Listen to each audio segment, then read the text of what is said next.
नमस्कार दोस्तों, YouTube के हमारे चैनल में आपका स्वागत है। दोस्तों इस वीडियो में आपके लाए हिंदी साहित्य, जो कि बहुत ही महत्वपूर्ण और इम्पोर्टेंट टॉपिक है। दोस्तों जिन कंपटीशन एग्जामों में हिंदी पूछी जाती है उसमें इससे 5 से 10 नंबर के क्वेश्चन जरूर पूछे जाते हैं। दोस्तों बहुत ही महत्वपूर्ण और इम्पोर्टेंट टॉपिक है, जिसका हम पार्ट 1 आज आपके लिए लाए हैं, जिसमें कि हम आपको इस वीडियो में आदिकाल, भक्तिकाल और रीतिकाल के बारे में वर्णन करेंगे। और ये दोस्तों हिंदी साहित्य का बहुत ही मोस्ट और इम्पोर्टेंट पार्ट है दोस्तों हिंदी का। चलिए शुरू करते हैं। दोस्तों हिंदी साहित्य के इतिहास को 4 भागों में बांटा गया है, जिसे अलग अलग समय पर अलग अलग काल के नाम से जाना जाता है, जिसमें अलग अलग कवि का जन्म हुआ और उन्होंने अपनी अपनी महत्वपूर्ण रचनाओं के बारे में वर्णन किया। जैसे कि 1000 ईस्वी से 1300 ईस्वी तक आदिकाल, 1000 ईस्वी से 1300 ईस्वी तक के समय को क्या कहा जाता है? आदिकाल। 1350 ईस्वी से 1650 ईस्वी तक के समय को क्या कहा जाता है? भक्ति काल। यानी 1350 से 1650 यानी 300 साल क्या चला? भक्ति काल। ठीक है। और 350 साल क्या चला? आदिकाल। उसके बाद 1650 ईस्वी से 1850 ईस्वी तक क्या चला? रीतिकाल, यानी 200 साल। यहाँ पे आप देख सकते हैं 200 साल क्या चला? रीतिकाल। तो इसे आप इस तरीका से बहुत इजी तरीका से याद कर सकते हैं। और उसके बाद 1850 ईस्वी से अब तक क्या चल रहा है? आधुनिक काल। दोस्तों इस वीडियो में आपको आदिकाल, भक्ति काल और रीतिकाल के बारे में वर्णन करेंगे, क्योंकि आधुनिक काल का खुद अपने आप में काफी बड़ा पोर्शन है, जिसे कि छायावादी काल, दुर्वेदी काल और अन्य उसमें बांटा गया है, जिसे कि हम आपको अगली वीडियो में बताएंगे। ठीक है दोस्तों, चलिए तो हम शुरू करते हैं। जैसे कि प्रथम क्या था? आदिकाल। और आदिकाल को दूसरे नाम से जाना जाता है वीरगाथा काल। वीरगाथा काल के नाम से भी आदिकाल को जाना जाता है, जिसका समय क्या है? 1000 ईस्वी से 1350 ईस्वी तक। इसमें हम बहुत ही महत्वपूर्ण इसके कवि हैं दोस्तों, जिनकी रचनाएं पूछी जाती हैं और उनकी रचनाओं के बारे में वर्णन करेंगे। तो पहले इनके कवि थे चंद्रबरदाई। प्रथम कवि कौन है आदिकाल के? ये भी क्वेश्चन पूछा जाता है। आदिकाल के प्रथम कवि तो चंद्रबरदाई। चंद्रबरदाई आदिकाल के प्रथम कवि माने जाते हैं, जिनकी रचना है पृथ्वीराज रासो। क्या है? पृथ्वीराज रासो। तो इसे याद करने का मैं आपको एक लिंक बताता हूँ। चंद्र यानी चंदा, चंद्र से याद क्या रखोगे? चंदा। और चंद्रमा यानी चंद्रमा, चंद्र से याद रखोगे? चंद्रमा यानी चंदा। तो किसका उपग्रह है वो? पृथ्वी का। आपने अगर भूगोल पढ़ा है तो पृथ्वी का उपग्रह क्या है? चंद्रमा। तो यानी याद रख सकते चंद्रबरदाई की पृथ्वीराज रासो। बहुत ही सरल है दोस्तों। तो चंद्रमा किसका है? पृथ्वी का। तो चंद्रबरदाई पृथ्वीराज रासो। नेक्स्ट है जगनिक। जनिक की क्या है? परमाल रासो। जनिक की क्या रचना है? परमाल रासो। तो जनिक को कैसे याद रखेंगे? आपने अगर ग्रामीण क्षेत्र में देखा होगा, बोलते हैं जनिक देना, यानी कैसे याद रखोगे इसे? जनिक देना। क्या देना? परमल देना, यानी परमल खाने वाले परमल होते हैं ना, उन्हें देना। तो आप किसी से मांग रहे हो जनिक देना, क्या देना? परमल देना। जनिक देना परमल, जनिक देना परमल, इसे याद रख सकते हैं। जनिक देना परमल। आप 2-3 बार इसे रिपीट करोगे, आपके दिमाग में आ जाएगा जनिक देना यानी परमल। तो जनिक रासो यानी जनिक की रचना क्या थी? परमल रासो। ठीक है दोस्तों। और चंद्रमा किसका है? पृथ्वी का। तो पृथ्वीराज रासो। नेक्स्ट नरपति नल्हा की है बीसल देव रासो। नरपति नल्हा की रचना क्या है? बीसल देव रासो। तो नरपति यानी नर से यानी मैन, तो मैन कितने थे? 20। तो आपको याद रखोगे मैन कितने थे, यानी नर के पति कितने थे? 20 यानी 20, यानी नर कितने थे? 20। ठीक है, 20 नर कितने थे? 20। तो आप शुरू से याद रखते हो नर कितने थे? 20, यानी आदमी कितने थे वहां पे? 20 आदमी थे। ऐसे याद रख सकते हो नर कितने थे? 20। आदमी को इंग्लिश में, हिंदी में क्या बोलते हैं? नर। ठीक है दोस्तों, सॉरी मैन को। उसके बाद दलपति विजय खुमान रासो। दलपति विजय यानी खुमान रासो। तो दल यानी दल किसे बोलते हैं? जब 2, 4, 10, 20 आदमी इकट्ठे हो जाए उसे तो दल बोलते हैं, यानी कि इकट्ठे लोग। तो दल यानी दलपति विजय खुमान रासो। तो खुमान को हम याद रखेंगे गुमान से, यानी गुमान। किससे याद रखेंगे? गुमान। खुमान को गुमान से। तो जब दल होता है तो उसे क्या आ जाता है? गुमान आ जाता है। तो दलपति विजय गुमान यानी कि खुमान रासो। दलपति विजय खुमान रासो यानी गुमान आ गया था। दल को क्या आ गया था? गुमान। तो यानी कि खुमान रासो। ठीक है दोस्तों हम इसे नेक्स्ट आपको टेस्ट भी लाएंगे। इसका बहुत ही इंपोर्टेंट टेस्ट होगा, जो कि सारे प्रीवियस ईयर क्वेश्चन होंगे उसमें। अमीर खुसरो बहुत ही महत्वपूर्ण कवि है दोस्तों। इन्हें हिंदी खड़ी बोली का प्रथम कवि भी माना जाता है, यानी कि खड़ी बोली बोलने वाले और लिखने वाले पहले कवि अमीर खुसरो थे, जिन्होंने खुसरो की पहेलियां, इन्होंने क्या लिखा है? खुसरो की पहेलियां। और इन्हें तोताए हिंद के नाम से भी जाना जाता है। ये भी क्वेश्चन बहुत बार पूछा गया है, किस कवि को तोताए हिंद कहा जाता है? तो अमीर खुसरो को तोताए हिंद। ठीक है दोस्तों, यानी कि हिंदी को तोता की तरह बोलने वाला, उसका अर्थ होता है हिंदी को तोता की तरह बोलने वाला। नेक्स्ट विद्यापति कैसे याद रखेंगे? विद्या, यानी विद्या हम जो पढ़ रहे हैं विद्या ही तो कहलाती है। विद्या को पढ़ रहे हैं तो हमें क्या मिलेगा, विद्या करेंगे तो पद मिलेगा। क्या मिलेगा, पद, यानी कोई नौकरी मिलेगी तो उसका क्या मिलेगा, हमें पद मिलेगा। ठीक है, तो विद्या का पति यानी पद, विद्या पढ़ने से क्या मिलेगा, पद, तो विद्यापति पदावली। ठीक है दोस्तों, विद्यापति क्या है, पदावली। ये सारे मोस्ट कवि हैं, इसके इन्हीं से क्वेश्चन पूछे जाते हैं दोस्तों। आप इन्हीं को अगर एक बार अपने माइंड में इमेज बना ले तो आपको आई होप कि इससे बाहर क्वेश्चन आपको नहीं मिल सकता आदिकाल से। ठीक है दोस्तों, नेक्स्ट लेते हैं भक्ति काल। भक्ति काल को 1350 ईस्वी से 1650 ईस्वी तक बांटा गया है, जिससे दोस्तों अलग अलग धाराओं में बांटा गया है। जैसे कि सबसे पहले निर्गुण। निर्गुण का मैं आपको मीन्स बताता हूं। निर्गुण उसे कहते हैं यानी कि जो देवी देवताओं को मानता तो है बट उन्हें तस्वीर से या उससे नहीं मानता, बस ये मानता है कि ईश्वर है, यानी कि उसके अंदर ईश्वर वास करता है, यानी वो चित्रण द्वारा उन चीजों को विश्वास नहीं रखता। जैसे कि मूर्ति पूजन में विश्वास नहीं रखते, वो किस में रखते हैं कि हाँ ऊपर वाला है, भगवान है, यानी गॉड है, अल्लाह है, बट ये नहीं कि ये चित्र में है। तस्वीर तो इंसान की भी तस्वीर बना सकते हैं हम, उसमें भगवान का रूप लगा सकते हैं, किसी का भी लगा सकते हैं।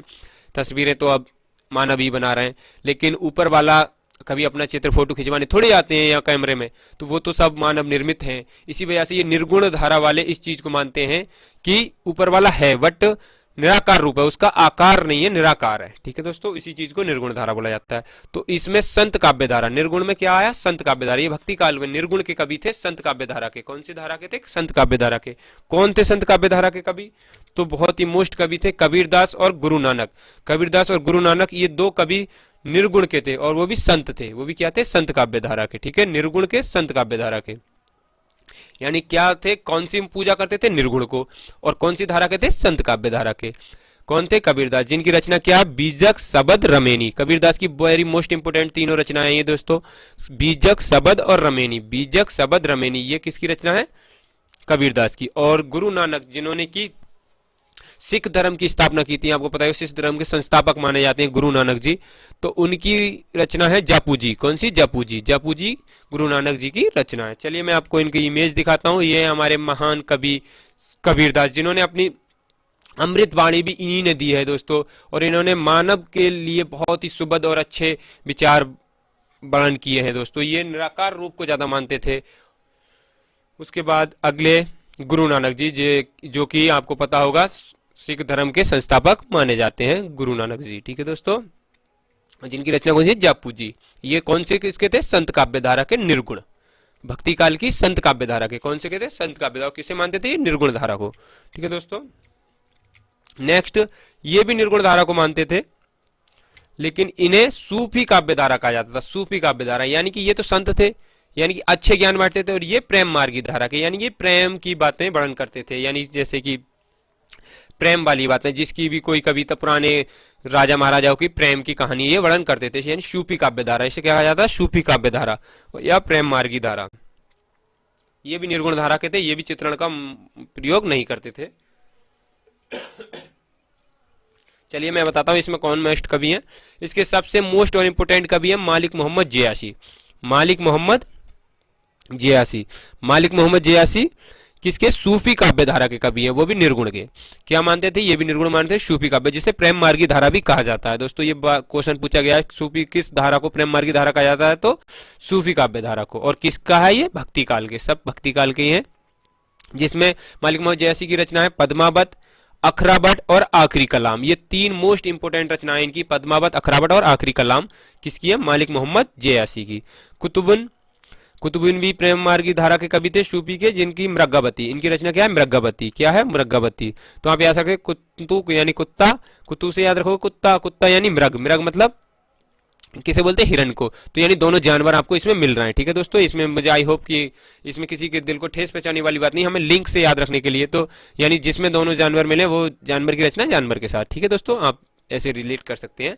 उसके बाद मंजन, मंजन की रचना है मधुमालती।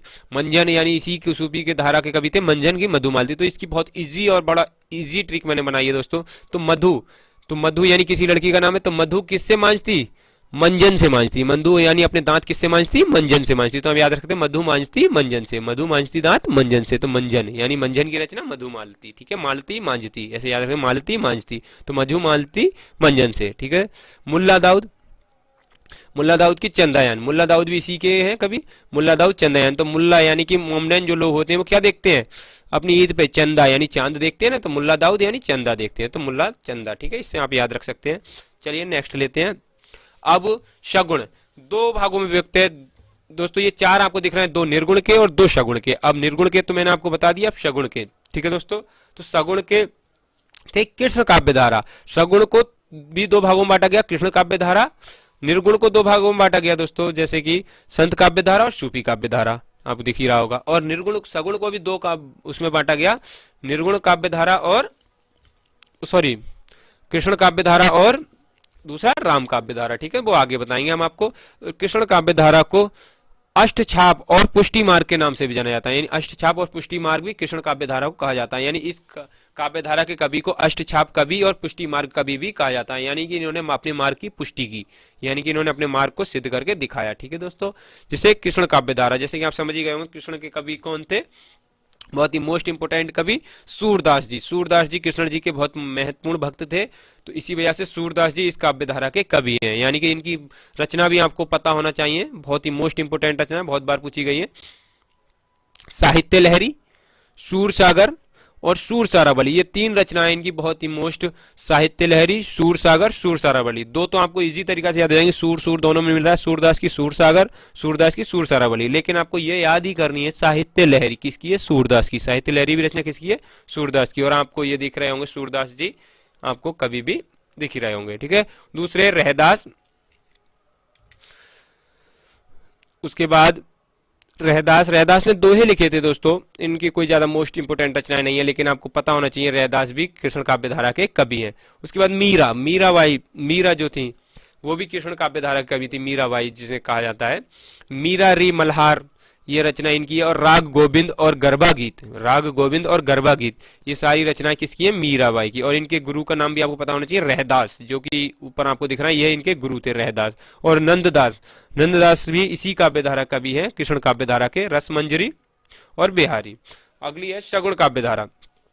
ठीक है दोस्तों, सगुण काव्य धारा जिसमें कि राम काव्य धारा, इसे राम सगुण में बटा हुआ है। आपको अब ऐसे याद रखना है, भक्ति काल को दो भागों में विभक्त किया गया, एक सगुण एक निर्गुण। और सगुण में क्या क्या आते थे, निर्गुण में क्या क्या आते, संत काव्य धारा और सूफी काव्य धारा, जिससे सूफी काव्य धारा को प्रेम मार्गी कहा जाता है। उसके बाद सगुण को कृष्ण काव्य धारा और राम काव्य धारा। कृष्ण के आपको कभी अलग याद रखने हैं और राम के तो आपको याद रखना है, बस एक ही मोस्ट इंपोर्टेंट कवि है इनके, जिनका नाम आपको पता ही होगा, तुलसीदास जी, जिनकी इतनी रचना है कि आप सब कवि एक तरफ और ये अकेले एक तरफ, जैसे कि आप पढ़ सकते हैं। और सारी मोस्ट इंपोर्टेंट रचनाएं दोस्तों, चलिए मैं आपको पढ़ के बताता हूँ। रामचरितमानस, दोस्तों रामचरितमानस जो लिखी है तुलसीदास ने अवधी भाषा में लिखी है। रामायण वाल्मीकि जी ने लिखी है, लेकिन रामचरितमानस तुलसीदास जी ने लिखी है, जो कि अवधी भाषा में लिखी गई है। कौन सी भाषा में, अवधी में। उसके बाद विनय पत्रिका, विनय पत्रिका ब्रज भाषा में लिखी गई है तुलसीदास द्वारा ही। उसके बाद जानकी मंगल, पार्वती मंगल, बारवे रामायण, हनुमान बाहुक, रामलाल नछू, गीता, कृष्ण गीतावली, कृष्ण गीतावली। दोस्तों इसमें आपको डाउट हो सकता है कि कृष्ण नाम से यानी सूरदास की, नहीं, कृष्ण की गीतावली है, कृष्ण की गीतावली। और कवितावली, गीतावली और दोहावली। दोस्तों आपको याद रखना है, जितने भी लास्ट में बली अगर मिल जाए आपको, तो वो ज्यादातर 100% तो नहीं बोल रहा मैं, फिर भी 90% आपको तुलसीदास की मार्क्स करनी होगी, क्योंकि ज्यादातर तुलसीदास ने अपनी रचनाओं के पीछे बली वर्ड यूज किया है। जैसे कि आप देख सकते हैं, कविता बली, गीता बली, दोहा बली। तो आप ये जो नीचे 9, 10, 11 नंबर पे जो रचना दिख रही है, इनकी एक आप ट्रिक्स भी बना सकते हैं। कविता, गीत और दोहा गाती है, तो कविता, गीत और गोहा, यानी कविता, गीत, दोहा, यानी तीनों सुनाने वाली चीजें होगी ना। तो कविता नाम की लड़की क्या करती है, गीत गाती है और दोहा गाती है। ठीक है, तो दोहा सुनाती है, ऐसे याद कर सकते हैं। चलिए, ये है हमारे महान कवि तुलसीदास जी, जिन्होंने हमारी रामचरितमानस अवधी भाषा में लिखी थी। ठीक है दोस्तों, अब मैं आपको रीति काल के बारे में वर्णन करता हूं दोस्तों, जो इसका काल समय है 1650 ईस्वी से 1850 ईस्वी तक। दोस्तों ये वीडियो थोड़ा बहुत लंबा जरूर होगा, लेकिन आपको सारे इंपोर्टेंट फैक्ट इसमें देखने को मिलेंगे, जो कि आपको इस वीडियो से बाहर, इन तीनों कालों में आपको बाहर क्वेश्चन मिल ही नहीं सकता।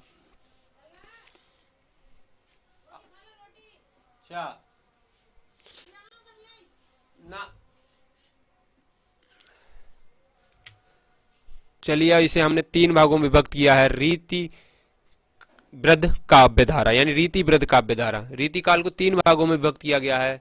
रीति वृद्ध काव्य धारा जिसमें मोस्ट इंपोर्टेंट कवि हैं केशवदास और पद्माकर। केशवदास रीति काव्य धारा यानी रीति काल, ये तीनों रीति काल ही है लेकिन इन्हें अलग अलग काव्य धाराओं में भी विभक्त किया गया है। ठीक है दोस्तों, अगर पूछा जाए रीति काल के तो आप इनमें से कोई से लिख सकते हो। जैसे कि अगर आपसे पीछे पूछा जाता भक्ति काल के कोई 2 कवि लिखिए तो आप इनमें से जितने आपको दिख रहे हैं कबीरदास, गुरु नानक, मालिक मोहम्मद जैसी, तुलसीदास, कोई भी लिख सकते हो। लेकिन आपसे पूछा जाए संत काव्य धारा के तो आपको गुरु नानक और यही लिखने हैं। जैसे कि आपसे पूछा जाए राम काव्य धारा के तो आपको तुलसीदास लिखना है। अगर आपसे पूछा है कृष्ण काव्य धारा के तो ये लिखना है। अगर आपसे पूछा है भक्ति धारा के तो इनमें से कोई से लिख सकते हो। अगर आपसे पूछा है निर्गुण के तो आप मालिक मोहम्मद जैसी और कबीरदास इन दोनों में से भी लगा सकते हैं। ठीक है दोस्तों, लेकिन जब इंपोर्टेंस वो खुद नाम दे दे कि इस धारा के कवि बताइए तो आपको उसी के धारा के कवि बताना है। इस वजह से मैंने आपको सेपरेट तरीका से ये बताया है। ठीक है दोस्तों, ऐसे ही रीति काल में रीति काव्य व्रत जिसमें कौन है केशवदास और पद्माकर। केशवदास की रचना है कवि प्रिया, रसिक प्रिया, रामचंद्रिका। ये बहुत बार क्वेश्चन पूछा गया रामचंद्रिका, क्योंकि ज्यादातर इसमें डाउट हो जाता है कि ज्यादातर राम काव्य धारा कवि कौन थे, तुलसीदास, तो आंसर तुलसीदास लगा देते हैं और ऑप्शन भी तुलसीदास रखा मिलता है। लेकिन आपको याद रखना है कि रामचंद्रिका रचना किसकी है, केशवदास की, और रामचरितमानस किसकी है, तुलसीदास की। ठीक है दोस्तों, और विज्ञान गीता, विज्ञान गीता किसकी है, केशवदास की। तो कवि प्रिय, रसिक प्रिय, रामचंद्रिका और विज्ञान गीता, ये तीनों चारों रचनाएं किसकी है, केशवदास की। उसके बाद पद्माकर, तो पद्माकर की पद्माभरण, तो आपको पद्मा पद्मा इसमें मिल ही जाएगा। ठीक है दोस्तों, लेकिन ये केशवदास बहुत ही मोस्ट इंपोर्टेंट कवि है इसके। उसके बाद नेक्स्ट रीति सिद्ध, रीति सिद्ध काव्य धारा के कवि जो कि एक ही कवि हैं जिन्होंने रीति को सिद्ध करके दिखाया था, बिहारी। बिहारी कवि को रीति सिद्ध काव्य धारा कवि माना जाता है। रीति वृद्ध का मतलब होता है यानी रीति में बंधे हुए चले। रीति व्रत का मतलब जो रीति में चलते रहे, रीति जैसे चली आई वैसी रीति को ये चलाते रहे। लेकिन रीति सिद्ध यानी इन्हें रीति को सिद्ध करके दिखाया कि रीति इस तरीका से होनी चाहिए। तो कौन थे, बिहारी, जिन्होंने बिहारी सतसाई, इनकी एक ही रचना है बिहारी सतसाई जिसमें दोहे हैं और 712 दोहे हैं दोस्तों इनके। 712 या 720 आप एक बार देख सकते हैं, आई डाउट, नहीं 700 प्लस ही है दोस्तों इनके दोहे, ये आई क्लियर। उसके बाद रीति मुक्त, रीति मुक्त में दोस्तों काफी कवि हुए, 2 कवि आपको मोस्ट इंपोर्टेंट याद रखने हैं, घनानंद और बोधा। घनानंद की सुजान सागर और घनानंद कवित्व, यानी रीति मुक्त ये क्या हो गए। अब आपको कैसे याद रखना है, रीति वृद्ध यानी कि 2 कवि ऐसे थे जो रीति के वृद्ध में रहे यानी रीति से बंधे हुए रहे। एक कवि ऐसे थे जिन्होंने रीति को सिद्ध करके दिखाया, नाम बिहारी, और 2 कवि ऐसे थे जिन्होंने रीति से मुक्त हो गए यानी हम किसी की रीति रिवाज को नहीं मानते, तो घनानंद और बोधा। ठीक है दोस्तों, तो घनानंद की कौन सी, सुजान सागर और घनानंद कवितज्ञ, और बोधा की कौन, इक्सनामा, कौन सी, इक्सनामा। ठीक है दोस्तों, बोधा यानी जोधा अकबर, इक्सनामा, ऐसे याद रख सकते हैं आप। अब आपको मैं कुछ महत्वपूर्ण तथ्य और इंपोर्टेंट तथ्य बताता हूं दोस्तों जो कि काफी इंपोर्टेंट्स हैं, ये आपके लिए बहुत ही वेरी इंपोर्टेंट, इनमें से आपको जरूर क्वेश्चन देखने को मिलेंगे। चलिए पहले क्वेश्चन के साथ बताते हैं, अष्टछाप की स्थापना कब और किसने की। तो अष्टछाप की स्थापना 1565 ईस्वी में गोसाई विठल लाल ने की। किसने की थी अष्टछाप की स्थापना, गोसाई विठल लाल ने। कब की, 1565 ईस्वी में। ठीक है दोस्तों, नेक्स्ट क्वेश्चन है, गोसाई विठल लाल किसके पुत्र थे। तो गोसाई विठल लाल बल्लभाचार्य के पुत्र थे, यानी किसके पुत्र थे, बल्लभाचार्य। गोसाई विठल लाल किसके पुत्र थे, बल्लभाचार्य के। सूरदास के गुरु का नाम क्या था। तो सूरदास के गुरु का नाम था बल्लभाचार्य, यानी कि जो बल्लभाचार्य थे वो सूरदास के गुरु थे और विठल लाल के पिताजी थे, गोसाई विठल लाल के पिताजी थे। और गोसाई विठल लाल ने किया अष्टछाप की स्थापना की थी। कब की थी, 1565 ईस्वी में। ठीक है दोस्तों, उसके बाद तुलसीदास के गुरु का नाम क्या है। तो तुलसीदास के गुरु का नाम है नरहरिदास। क्या नाम है, नरहरिदास। ठीक है दोस्तों, मैं आपको अभी थोड़ा लिंक बताऊंगा इनके गुरुओं को कैसे याद रखें। उसके बाद नेक्स्ट, कबीरदास के गुरु का नाम क्या था। तो कबीरदास के गुरु का नाम था रामानंद। कबीरदास के गुरु का नाम क्या था, रामानंद। रामानंद कबीरदास के गुरु का नाम था। उसके बाद रहदास, रहदास के गुरु का नाम भी रामानंद था। ठीक है, रहदास के गुरु का नाम क्या था, रामानंद। और आपको पता होगा रहदास किसके गुरु थे, मीरा के। तो दोस्तों अब मैं बताऊं आपको इन्हें कैसे याद रखोगे, सूरदास के गुरु। तो आपको पता होगा सूरदास जन्म अंध थे, यानी जन्म से क्या थे, अंधे। ठीक है दोस्तों, तो अगर कोई व्यक्ति अंधा है तो यहाँ पे आपको दिख रहा होगा बल्लभ, बल्लभ यानी कि बल्लम, जो नोक वाला बल्लम होता है ना, उससे। तो हम याद रखेंगे उनके गुरु ने क्या करा, उनकी आंखों में बल्लम मार दिया। बल्लम मारने से बेचारे वो अंधे हो गए। तो बल्लम से क्या हो गए, सूरदास अंधे, तो बल्लभाचार्य, यानी सूर्य के गुरु क्या हो गए, बल्लभाचार्य। ठीक है, बल्लभ मान्य। हमें तो याद करना है दोस्तों, कैसे भी हमें लिंक मिले लेकिन लंबे समय तक याद रहे। तो सूरदास कैसे अंधे हुए थे? बल्लभ मान्य से। तो बल्लभाचार्य, सूरदास के गुरु कौन हो गए? बल्लभाचार्य। आई होप कि आपको बहुत इजी लगा होगा याद करना। मैंने दोस्तों ऐसे ही याद करा इन्हें, क्योंकि हमें तो एग्जैक्ट आंसर, राइट आंसर चाहिए। हमें नहीं पता कैसे भी किसी भी लिंक से याद हो, लेकिन हमें आंसर बिल्कुल राइट याद हो। उसके बाद तुलसीदास। तो आपको पता होगा तुलसी, यानी तुलसी हम पानी लगाते हैं, किससे लगाते हैं? तो नर से। नर बोलते हैं ना गांव में, नल, तो नर से, तो नर। ठीक है, और नर से वो कैसी रहती है? नर से पानी लगाने से तुलसी हरी रहती है। कैसी रहती है? हरी। तो नर हरिदास कैसे याद रख सकते हैं? तुलसी में पानी लगाते हैं किससे? नर से, और नर से पानी लगाने से कैसी रहती है? हरी। तो नर हरिदास। तुलसीदास के गुरु का नाम नर हरिदास, बहुत ही इजी है। उसके बाद कबीरदास। कबीरदास को कैसे याद है? कबीरदास क्या करते थे? वो निर्गुण धारा के थे, तो वो सर चित्र द्वारा तो करते नहीं थे, सिर्फ रामा रामा करते रहते थे। ठीक है, आपको पता होगा निर्गुण काव्य धारा के थे, यानी कि वो चित्र को तो मानते नहीं थे, मन मन में राम या ऊपर वाले का नाम जपक करते थे, तो रामा रामा रामा रामा करते थे। ऐसे ही उनके साथ में रैदास, यानी रैदास यानी कि उनके साथ में रह रहे थे दास, जो रह रहे थे दास वो भी क्या करते थे? राम ही रामा। तो रैदास जो साथ में रह रहे थे दास, वो भी क्या करते थे? राम ही रामा। तो कबीरदास के साथ में रह रहे थे दास, और वो क्या करते थे? रह रहे थे दास से, यानी रहदास क्या करते थे? रामा रामा। वेरी इजी और इंपोर्टेंट है दोस्तों। उसके बाद रहदास का उपनाम क्या था? ये भी बहुत अच्छा क्वेश्चन है दोस्तों, यानी रहदास का उपनाम किससे जाना जाता है? रहदास का उपनाम है संत रविदास। संत रविदास, इनका नाम रविदास था दोस्तों, जिन्होंने अपना नाम चेंज करके क्या कर दिया? रहदास। ठीक है दोस्तों, संत रविदास। उसके बाद मीरा के गुरु का नाम, जैसे कि मैंने आपको बता ही दिया, कौन है? रहदास। बहुत ही इजी क्वेश्चन है और बहुत बार पूछा गया ये भी क्वेश्चन। ये अच्छा क्वेश्चन है, बहुत इंपोर्टेंट क्वेश्चन है दोस्तों। आदिकाल के अन्य नाम, यानी आदिकाल के अन्य नाम क्या थे? जैसे कि आपने वीरगाथा काल तो पढ़ ही लिया था, और बाकी नाम भी मैंने बताया था आपको, आगे आपको देखने को मिलेंगे, तो वही है। तो वीरगाथा काल, आदिकाल के अन्य नाम क्या क्या नाम थे? इसके नाम आपको पता होना चाहिए। कुछ भी दे सकता है वो ऑप्शन में, ऐसा नहीं है सिर्फ आदिकाल पूछेगा, ये भी पूछ सकता है कि वीरगाथा काल के कवि कौन है या प्रारंभिक काल के कवि कौन है, तो आपको सब पता होना चाहिए। तो क्या क्या है? वीरगाथा काल, प्रारंभिक काल, चाणक्य काल, बीजपन काल, आरंभिक काल, यानी कि इन अनेक नामों से भी आदिकाल को जाना जाता है। वीरगाथा काल, प्रारंभिक काल, चरण काल, बीजपन काल, आरंभिक काल। ठीक है दोस्तों, आई होप कि आप इसे लिख के याद करें तो बहुत ही इजी होगा। वैसे तो दो तीन तो आपको इजी दिख रहे होंगे। आरंभिक और प्रारंभ का मतलब ही होता है शुरू का काल, और आदि का मतलब ही होता है शुरू, और वीरगाथा आपको याद कराई दिया। ये दो आपको याद करने, बीजपन काल और चाणक्य काल। ठीक है दोस्तों, उसके बाद एकमात्र कवि जिनकी हिंदी के इतिहास में केवल एक रचना है, उनका नाम है बिहारी। मैंने आपको बताया था सिर्फ एक ही रचना उन्होंने लिखी है, कौन सी? बिहारी सतसई। और किस धारा के कवि थे वो? रीति सिद्ध, रीति काल के रीति सिद्ध धारा के। ठीक है दोस्तों,